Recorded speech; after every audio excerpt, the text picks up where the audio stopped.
ओम शांति। आज बाबा की 8 तारीख के महावाक्य है साकार वाणी। सार में बाबा सुनाए।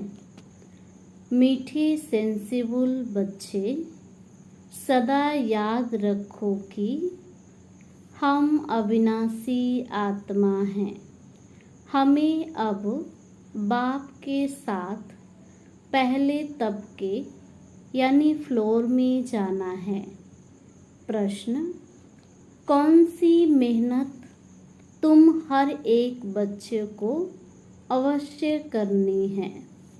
उत्तर: बाबा तुम्हें जो इतनी नॉलेज देते हैं उसे अपने दिल से लगाते रहो। अंदर ही अंदर उसको मनन कर हजम करो, जिससे शक्ति मिलेगी। यह मेहनत अवश्य हर एक को करनी चाहिए। जो ऐसी गुप्त मेहनत करते हैं वह सदा हर्षित रहते हैं। उन्हें नशा रहता है कि हमें पढ़ाने वाला कौन है, हम किसके सामने बैठे हैं। ओम शांति। यह किसने कहा?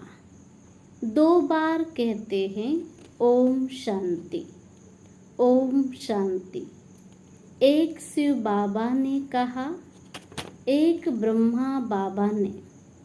यह बाप दादा इकट्ठे हैं तो दोनों को बोलना पड़े ओम शांति, ओम शांति। अब पहले किसने कहा? याद में किसने कहा? पहले शिव बाबा ने कहा ओम शांति। मैं शांति का सागर हूँ। पीछे किसने कहा? दादा की आत्मा ने कहा। बच्चों को याद दिलाते हैं ओम शांति। मैं तो सदैव देही अभिमानी हूँ, कभी देह अभिमान में नहीं आता हूँ। एक ही बाप है जो सदैव देही अभिमानी रहते हैं। ब्रह्मा विष्णु शंकर ऐसे नहीं कहेंगे। तुम जानते हो ब्रह्मा विष्णु शंकर का भी सूक्ष्म शरीर है। तो ओम शांति करने वाला एक शिव बाबा है जिसको कोई शरीर नहीं। बाप तुमको अच्छी रीति समझाते हैं और कहते हैं मैं एक ही बार आता हूँ। मैं सदैव देही अभिमानी हूँ। मैं पुनर्जन्म में नहीं आता, इसलिए मेरी महिमा ही न्यारी है। मुझे कहते हैं निराकार परम पिता परमात्मा। भक्ति मार्ग में भी शिव के लिए कहेंगे निराकार परम पिता परमात्मा है। निराकार की पूजा होती है। वह कभी देह में नहीं आते हैं, अर्थात देह अभिमानी नहीं बनते हैं। अच्छा, फिर उसके नीचे आओ सूक्ष्म वतन में, जहाँ ब्रह्मा विष्णु शंकर रहते हैं। शिव का नाम रूप तो देखने में नहीं आता है, चित्र बनते हैं, लेकिन वह है निराकार। वह कभी साकार बनते ही नहीं। पूजा भी निराकार की ही होती है। बच्चों की बुद्धि में सारा ज्ञान रहता है। भक्ति तो की है, चित्र बच्चों ने देखा है।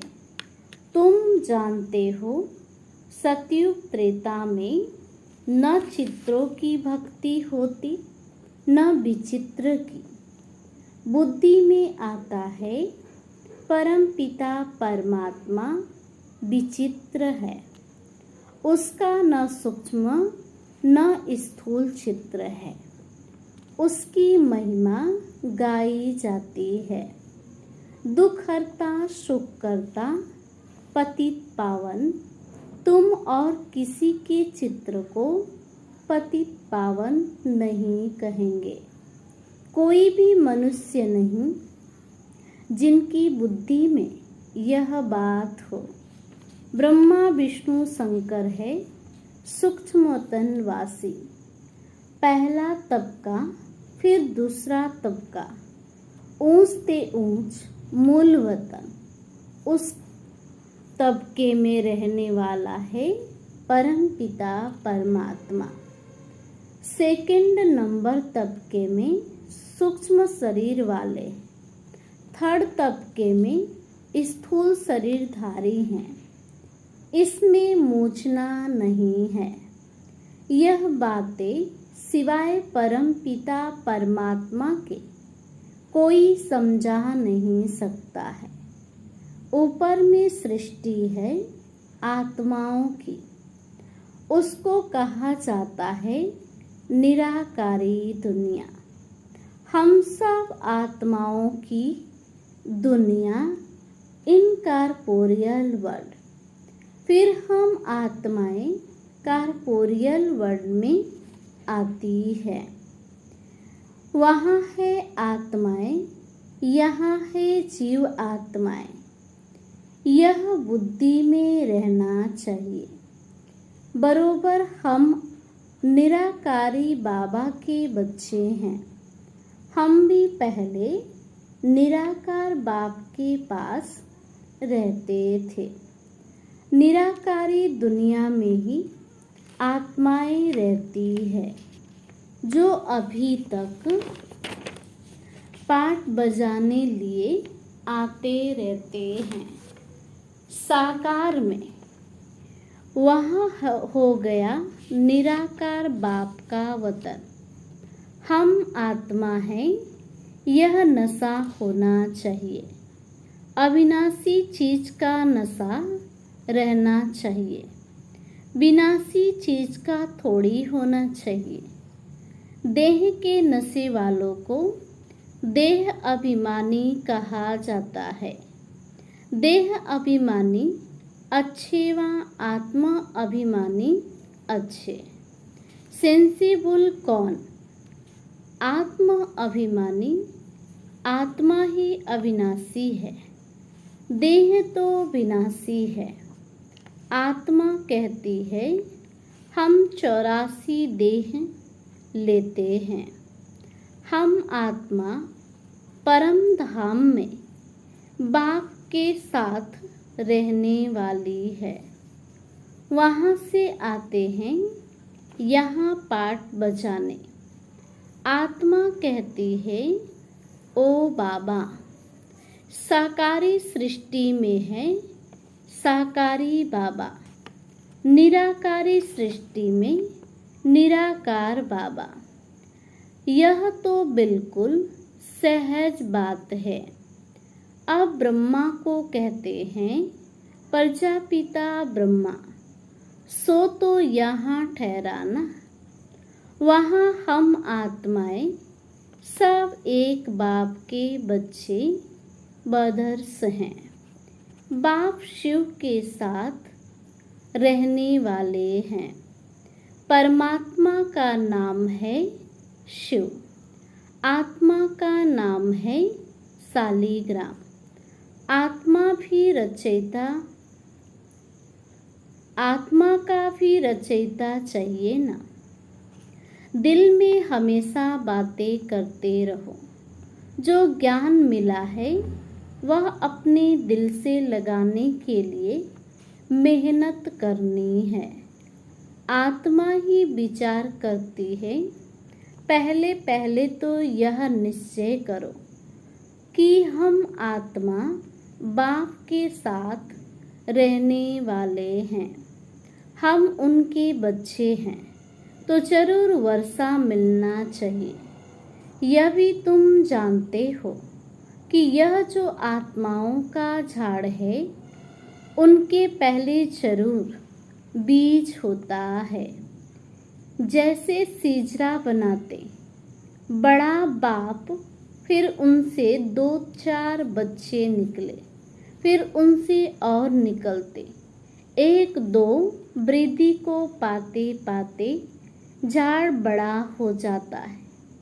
बिरादरी का नक्शा होता है, फलाने से फलाना निकला। तुम बच्चे जानते हो, मूल वतन में सभी आत्माएं रहती है। उनका भी चित्र है, ऊंचते ऊंच है बाप। तुम बच्चों की बुद्धि में है, बाबा इस शरीर में आया हुआ है। रूहानी बाप इनमें आकर रूहों को पढ़ाते हैं। सूक्ष्म तन में तो नहीं पढ़ाएंगे। सतयुग में तो यह नॉलेज किसको भी रहती नहीं। बाप ही इस संगम युग पर आकर यह नॉलेज देते हैं।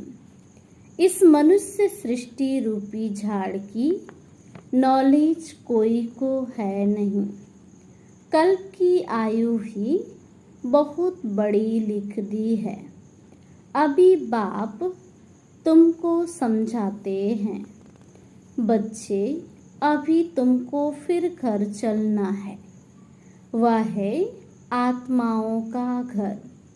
बाप और बच्चे रहते हैं, सब ब्रदर्स हैं। ब्रदर और सिस्टर तब कहा जाता है जब यहाँ शरीर धारण करते हैं। हम आत्माएं सब भाई भाई हैं। भाई का जरूर बाप भी होगा ना। वह है परम पिता परमात्मा। सभी आत्माएं शरीर में रहते हुए उनको याद करती है। सतयुग त्रेता में कोई याद नहीं करते हैं। पतित दुनिया में सभी उनको याद करते हैं, क्योंकि सब रावण की जेल में है। सीता पुकारती थी, हे राम। बाप समझाते हैं, राम कोई त्रेता वाला याद नहीं आता है। राम परम पिता परमात्मा को समझ याद करते रहते हैं।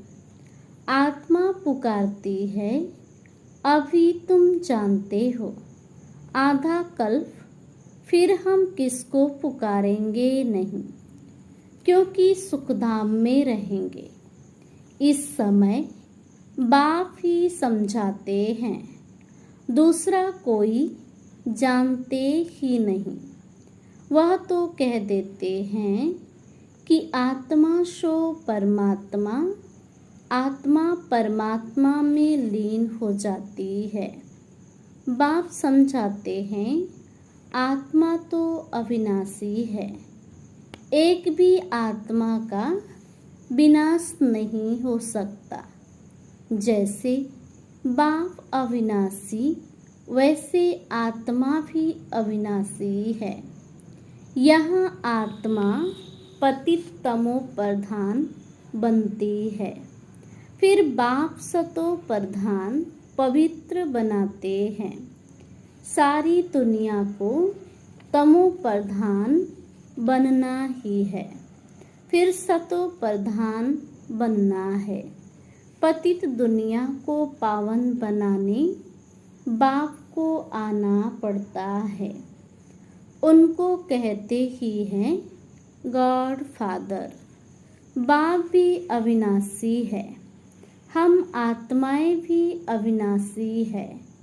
यह ड्रामा भी अविनाशी है।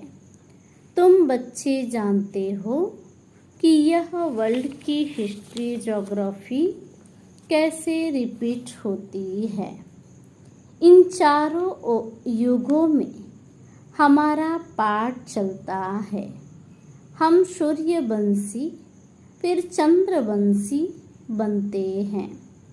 चंद्रवंशी जैसे सेकेंड ग्रेड में आ जाते हैं, 14 कला वालों को सूर्यवंशी नहीं कह सकते। वास्तव में देवी देवता भी उन्हों को नहीं कह सकते।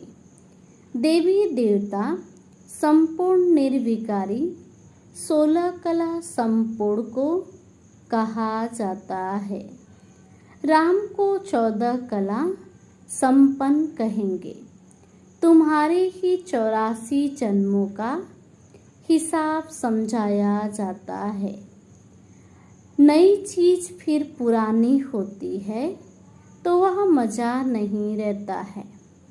पहले संपूर्ण पवित्र रहते हैं, फिर थोड़े वर्ष पास होंगे तो थोड़ा पुराना कहेंगे। मकान का भी मिसाल दिया जाता है। ऐसे हर चीज होती है। यह दुनिया भी एक बड़ा मड़वा है। यह आकाश तत्व बहुत बड़ा है। इसका कोई अंत नहीं। इनकी एंड कहाँ है वह निकाल नहीं सकते। चलते जाओ, एंड हो नहीं सकती।